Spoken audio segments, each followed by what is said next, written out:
con esa noticia tan... Hey, señoras y señores, seguimos con los informantes.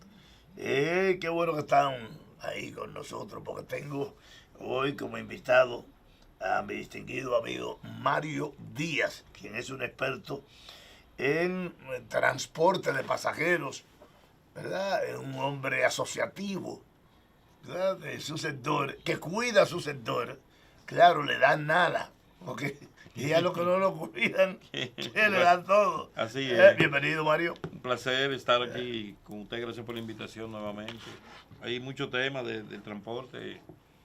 Ayer, el sábado, fue dejado sin efecto un aumento en el precio del pasaje que habían decretado algunos sindicatos, algunas empresas de transporte de San Juan, que brindan el servicio de transporte de pasajeros de San Juan a Santo Domingo y viceversa. Ellos habían acordado aumentarle 100 pesos, una tarifa que cuesta 400, la subieron a 500 pesos por pasajero. Nosotros protestamos y nos acercamos a ellos. Ahí influyó Fentrauni, Arsenio Quevedo. Fentrauni, esa Sí. es una federación. Federación Nacional de Transportistas y Afines. Y afines. Y Afines, sí, del sur. ¿Cómo se está manejando, escúchame la interrupción, pero maté el punto ahí. ¿Cómo se está manejando las federaciones? Porque hay mucha desorganización. Parece que no hay instituciones en el Estado que organicen lo que son las instituciones asociativas en el país como fueron creadas. Porque fueron creadas las asociaciones, ¿verdad? Y las federaciones y aglutinan asociaciones, juntan asociaciones, las federaciones. Entonces las confederaciones aglutinan las federaciones. Así es. Las confederaciones. Así es, por ejemplo, en un escalafón, los sindicatos agrupan a un conjunto de socios, de miembros, Sí, ¿verdad? Que tienen sí. intereses comunes, por ejemplo, en una ruta de carro. Sí. Tenemos una ruta con 20 turnos, vamos a hacer un sindicato con 20 choferes, pero un conjunto de sindicatos de una provincia, de diferentes rutas, que aglutinan diferentes cantidades de rutas y choferes, se asocian para hacer una federación. Sí. Pero un conjunto de federaciones a nivel nacional se asocian Hacen y una, hacen una confederación. confederación. Pero- Las asociaciones. ¿Por qué eso no se regula? Es que no hay, es Sí, que no está hay ley. regulado, está regulado en el Código de Pero Trabajo. no se cumple. Ahora bien, la ley 63-17 establece que todos los sindicatos, todas las federaciones y todas las confederaciones tienen que transformarse en empresas de transporte, que es lo que se ha hecho en la práctica. Se han transformado en empresas de transporte y tenemos, por ejemplo... Pero esas empresas de transporte es para que se lucre una sola persona, un grupito, aprovechándose del trabajo de todo lo del sector. En el caso que nos ocupa, que son los choferes trabajan y engrosan riqueza para 4 pendejos. Bueno, mira, realmente... Y en algunos casos, para uno solo. Realmente esas asociaciones que manda la ley a que se constituyan los sindicatos, esas empresas no tienen un organismo así que lo supervise y lo sancione y lo fiscalice directamente. Entonces, cuando los gobiernos de Joaquín Balaguer no confiaba en los sindicatos. No. Porque le hacían huelga, porque los sindicatos finalmente había un cacique que era el que mandaba, porque lo ponían a pagar cuotas. Y creó un ¿Qué relajo. hizo Balaguer? Bueno, yo voy a modernizar el sistema de transporte, yo voy a Mucho daño, colectivizar el Balaguer. transporte. Trajo la coco banderita y obligó a los sindicatos a constituirse en cooperativas. La cooperativa Sí, tiene sí. un organismo que se llama el Instituto Dominicano Sí. de Desarrollo y Crédito Cooperativo IDECO, que lo fiscaliza, lo supervisa y lo normaliza y lo obliga. Tú tienes una queja como socio, como un simple socio, un sindicato de una cooperativa, y tú vas a IDECO te manda un inspector y te interviene en la cooperativa si amerita el caso, y te convoca a una asamblea de socios y te cambia los consejos de administración, de vigilancia y de crédito, diferentes consejos, depende de la modalidad de la cooperativa. Sí. Entonces, ¿qué pasa con las empresas que se han constituido en virtud y por mandato de la ley 6317? Que no tienen supervisión. Y tú ves que una empresa que tú constituyes para transformar un sindicato que tiene una ruta, que tiene tantos socios, de repente tú la constituyes en empresa y el accionista principal le compra al otro accionista, le compra al otro accionista. Pero hay una cosa y al final se queda con todas las acciones. Para que la y gente volvemos sepa, a lo mismo. Para que la gente sepa el relajo de país en que vive. Pero esas empresas que no cumplen con la ley, ¿verdad? Que no están organizadas, que el mismo presidente dijo en una ocasión, es que ustedes no están organizados, ¿cómo los ayudo? ¿Cómo coopero con los colmados? Con las asociaciones de supermercados, si ustedes están tan desorganizados. Entonces, busquen la forma, pero es mentira. Porque lo que tiene que aplicar la ley. Si se aplica la ley de regularización, incluso puede haber conexión internacional para eso, para esas aglomeración de empresas. Para ese conjunto de empresas que conforman una asociación o una federación, pueden hacer contacto internacional y hacer negocio. Pero si están tan desorganizados, no los reconoce el sistema. Entonces, yo veo por qué se manejan. Pero no solamente eso. Hay un descaro, una desfachatez tan grande, que algunas de esas instituciones que no están organizadas son favorecidas por el gobierno. O sea, dando a entender, no, el desorden es que me conviene, lo que con la suciedad, la vaina, eso es lo que conviene, quédense así. En vez de hacer que a las instituciones que tienen que ver con eso, dice, mire, usted hace su trabajo, lo voto a todos, ¿verdad? Ah, no, al contrario, yo creo que le aumentan el sueldo para seguir con un país que no va a ninguna parte, que no sea ponerle blog y cemento para coger más cuarto prestado. ¿Cómo es esa vaina? Yo entiendo que vamos avanzando y que Oye, sí, en el futuro tiene que establecerse un mecanismo diferente a lo que se ha estado poniendo en práctica. Yo en principio estaba de acuerdo totalmente con que los sindicatos se transformen en empresas y que funcionen como tal, pero hay problemas con esa situación y entiendo que tiene que haber una institución estatal que supervise, fiscalice y sancione esas empresas en el futuro. Lo más ideal es que se transformen en empresas, como dice la ley, pero en empresas cooperativas. La compañía de transporte, oye bien, vamos a tener que retroceder obligados. Okay. ¿Por qué? Porque todo va a quedar en manos de 2 o 3 personas, entonces. Si seguimos con ese esquema, por eso a lo mejor el presidente Luis Abinader dijo, espérate, párame los corredores ahí. Párame esto, y vamos a estudiar bien qué vamos a hacer a fondo. Porque entonces no vamos a quedar 2 gente con todo lo de los otros. Así es, le dan, cada vez que hay un corredor, se lo dan a 1 o 2 personas. Y no voy a entrar. Que probablemente quien se lo da queda siendo socio. O sea, porque a mí no me da que usted regala cosas del Estado o use el favoritismo para 1, 2 o 3 personas y que a usted no le toque 1%. Que usted lo hace y que no es para ayudar a... Yo no voy a entrar en detalle de esa situación. Que no le toque 1%.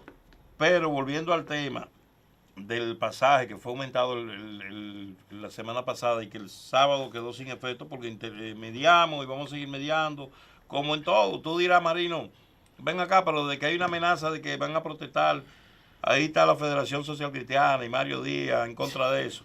Pero de que hay una amenaza de pasaje, ahí está Mario Díaz mediando.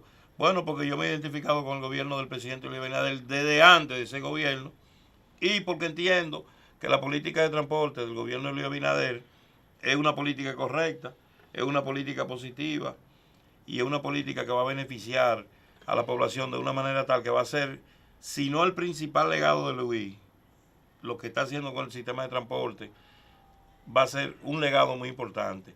El sistema integrado de transporte, que ahora veo que se va a licitar el teleférico de Santo Domingo Oeste, que comprende Santo Domingo Oeste completo, desde el 9, atraviesa los barrios de Altagracia, Engombe y toda esa zona tajaina, es un paso de avance que conjuntamente con el sistema de teleférico que ya, el primero que fue en la margen del río Sama, el segundo que fue en los Alcarrizos, la extensión de la línea del metro del 9 hacia el Carrizo, la extensión de la línea hasta Punta de Villamella, y todo ese sistema que se va a enlazar hasta concluir con el monorriel de Santiago y los teleféricos de Santiago, el monorriel o el tren que va desde Jaina a San Cristóbal y desde la capital al aeropuerto, va a dejar un legado importante. Ya eso se está trabajando.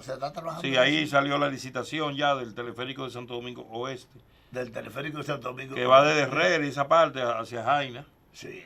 por dentro, por engombe. Okay. Pero tú estás diciendo, por ejemplo, de aquella obra, aquel proyecto que todavía es monumental, que es el tren de Jaina a Santiago, y que va... No, de Jaina a San Cristóbal, y ahí el teleférico, a Herrera. Va a enlazar San Cristóbal con todo lo que es Jaina, Herrera, Los Alcarrizos, Pedro Orán, Villamella, Punta, Boca Chica, el aeropuerto y la capital. Todo eso va a quedar, es el sistema integrado de transporte del Santo Domingo, del Gran Santo Domingo y las afueras. Entonces eso es un legado que el presidente le va a dejar a las futuras generaciones con el transporte escolar. O sea, entonces todo eso. Pero digo yo, ese proyecto, que incluso es uno de los proyectos iniciales que está por el Banco Mundial, Interamericano. El Banco de Integración Económica del Caribe, el BCE, que hace 2 años y pico, que incluso erogó casi $1 millón nada más para los estudios. Para los estudios de dónde va a ir el tren de Jaina a Santiago. Entonces ahí está, quien está dirigiendo eso es Ares, José Ares, desde la oficina de él, desde su compañía. ¿Verdad? Que José Ares es uno de los hombres también que ha estado más cercano al presidente Luis Abinader. Tú conoces a José Ares, ¿verdad? Aquel gran empresario muy reconocido en las áreas de datos, sí. En su inicio. Entonces ha hecho este proyecto que ya tiene la maqueta ya preparada, y después entonces con el dinero que dio el BCE se ha hecho los estudios de por dónde va a ir ese tren, cuáles las condiciones del terreno, por dónde va a atravesar. Me imagino que va a tener muchos túneles, en vista de que hay muchas lomas. Mucho movimiento de tierra. ¿Verdad? En la cordillera. Entonces mucho movimiento de tierra. Aunque también se ha hablado de bordear la autopista Duarte. ¿Verdad? Que sería, bueno, con todas las curvas, me imagino que tendrían que buscar la forma de que sea más recto, y así ahí se economiza más dinero, ¿verdad? Claro, los ingenieros y los topógrafos, lo que hacen el uso de suelo y todas esas cosas son lo que van a determinar cuál es más viable, ¿verdad? La ruta que va a llevar ese tren, que va a ser de verdad un gran desarrollo, ¿verdad? Va a dar una gran dinámica al comercio, en el transporte. Un gran impulso. ¿Verdad? Exacto, al comercio en sentido general. Que ahí lo que hay que hacer es concatenar eso con el movimiento choferil, ¿verdad? El transporte de pasajeros. Aunque ningún país eso hace daño, ¿verdad? Al transporte de pasajeros. Sino, hay quienes van en trenes y hay quienes van en una guagua, ¿verdad? Las guaguas siempre serán hasta más confortables que el mismo tren, porque el tren es en masa que lleva a la gente, mientras que una guagua es un asiento con su más cómodo, con su aire acondicionado. Y además obliga a las compañías de guagua hasta darle su juguito a los pasajeros y a ñoñarlo. Y el baño y la asistencia personalizada y el wifi y todo eso. ¿Están preparados los choferes para ese desarrollo? El sector transporte tiene diferentes actores. Están los choferes que ni siquiera se imaginan que eso va a pasar, que viven en un mundo detrás de un guía, algunos. Sí. Y están los que estamos desde afuera viendo, resolviéndole los problemas a esos choferes, a las federaciones, siendo enlace entre las instituciones, los ministerios, las direcciones, con el presidente, para resolver algunos problemas. Y creo que sí, que el sector transporte, contestando tu pregunta, está preparado, y los que no estén preparados van a tener que adaptarse para ese cambio que viene. Claro que eso va a depender de que se siga al ritmo que va toda la construcción de ese conjunto de obras que implica el sistema integrado de transporte, y de que se reorganice lo que va a quedar como sistema de transporte de pasajeros en unidades vehiculares, que tienen que implementarse ya el cambio de las unidades vehiculares, establecerse el sistema de inspección técnico vehicular para sacar de circulación la chatarra del concho. Y cuando todo eso finalice, me imagino que en 4, 6, 8 años tendremos ya un sistema de transporte, no solamente en el Gran Santo Domingo y el Distrito Nacional, y Santiago, sino en muchas provincias del país, que será un ejemplo, que será un modelo que va a tener que ser copiado en América Latina. Vamos en ese sentido muy acelerados, muy bien, la población lo ve con beneplácito, que el gobierno de Luis Abinader haya enfocado una gran parte de su accionar en el desarrollo del sistema de transporte de pasajeros y de carga, porque en un país donde la economía se mueve por tierra, lo más evidente es que tengamos un transporte eficiente y donde todos los empleados, todos los actores de las industrias, del comercio, de la economía nacional dominicana en sentido general, tienen que transportarse por tierra y deben contar con un medio de transporte digno, barato, seguro, confortable, como va a ser el caso de los teleféricos, los monorrieles, la continuidad del metro, los autobuses modernos que tienen que implementarse, los vehículos que van a sustituir toda esa chatarra. Pero volviendo al tema de la fiscalización de las empresas que van a operar esas unidades, en el caso de los transportistas, yo pienso que el gobierno debe revisar la política de transporte en cuanto a las empresas y establecer en una parte que se tenga que colectivizar el transporte a través de cooperativas y donde funcione, crear las instituciones que supervisen, vigilen, fiscalicen y sancionen a las empresas que se han constituido en virtud de la ley 63-17 para que esas empresas no marginen los intereses de lo que en principio son sus miembros y para que esos intereses no pasen a formar parte del patrimonio de un reducido grupo de socios de la misma compañía. Volviendo al tema del pasaje, sí, que me interrumpí y nos interrumpimos, sí, decía que a esos choferes que aumentaron el pasaje y luego lo dejaron sin efecto, hay que ponerle atención a una demanda simple. Ellos exigen ser incluidos en la cuota que el gobierno destina, ¿verdad?, de la cuota de compensación de los combustibles que utiliza la flota vehicular del transporte masivo de esa provincia, San Juan, Santo Domingo, ser incluidos con una cuota más amplia, aunque están siendo beneficiados mínimamente, no alcanza para la capacidad que ellos necesitan desarrollar con sus unidades lo que se les asigna. Entonces, en ese sentido, nosotros hacemos un llamado al mismo presidente de la República para que se reúna de manera inmediata con una comisión que nosotros hemos conformado de ellos para buscar una salida a esa situación, o que simplemente designe y autorice que se los escuche y que se analice la propuesta para determinar la factibilidad de la misma. Nosotros le hemos dado a ellos la esperanza de que tendremos una reunión mañana con el incumbente del Intran y que posteriormente se le va a buscar una salida a 3 demandas que ellos tienen, que serán llevadas mañana. Y en ese sentido te agradezco la oportunidad para que me deje utilizar este medio para externar esa preocupación al gobierno. Bien, mira, todo eso está muy bien. Lo que cuando se habla de recursos, que ahí es donde la cosa se pone difícil, en vista de que la gente está chiva con cómo se emplean los recursos que le cobran de impuestos a la gente, ¿verdad? Y eso hay que recogerlo, porque yo soy de lo que digo que el gobierno coge prestado para regalar el dinero.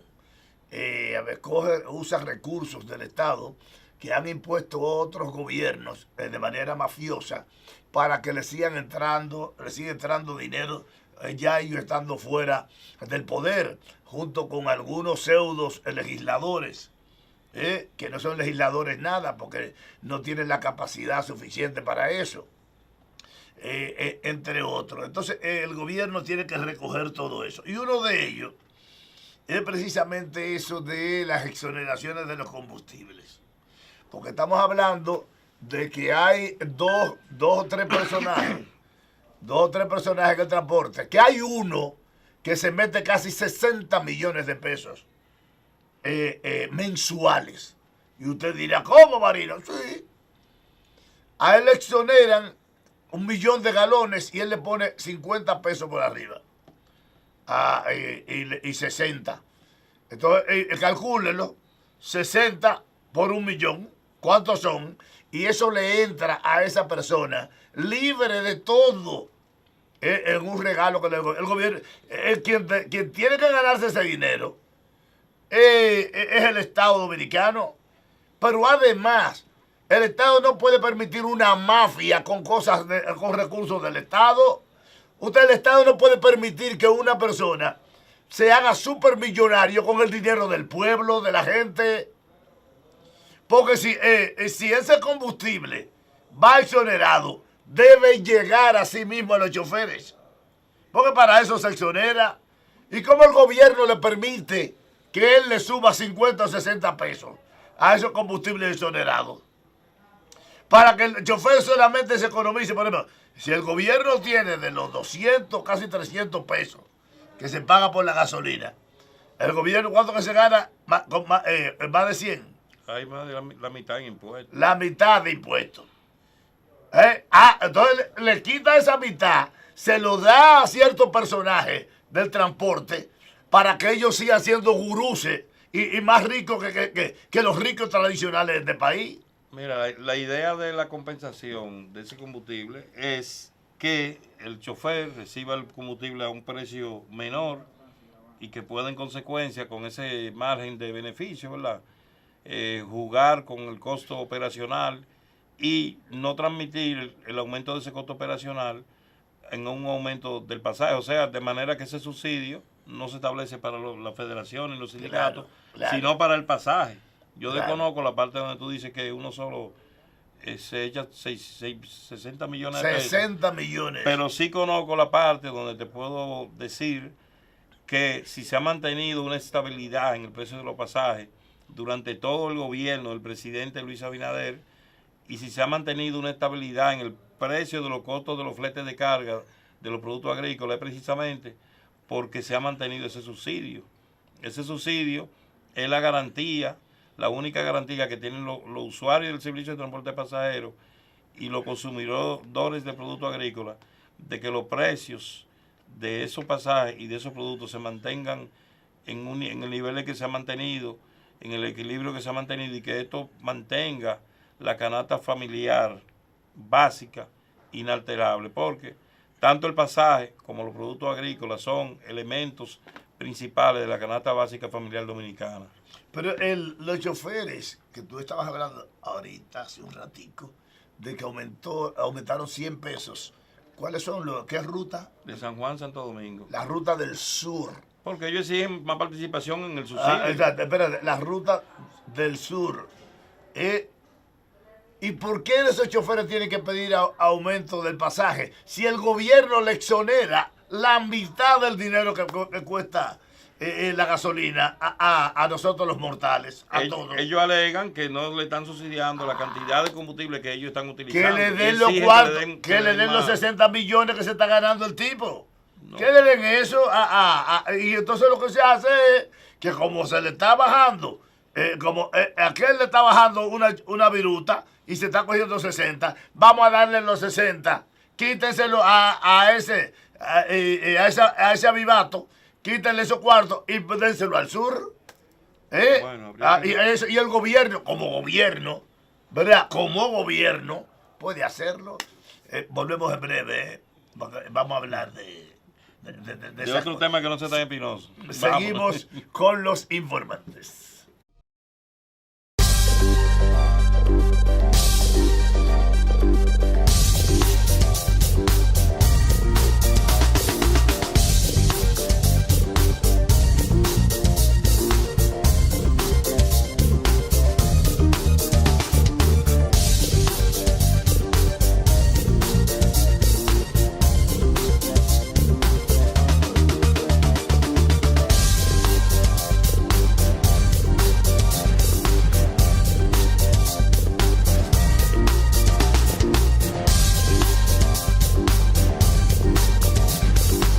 Los informantes de Marino Guzmán.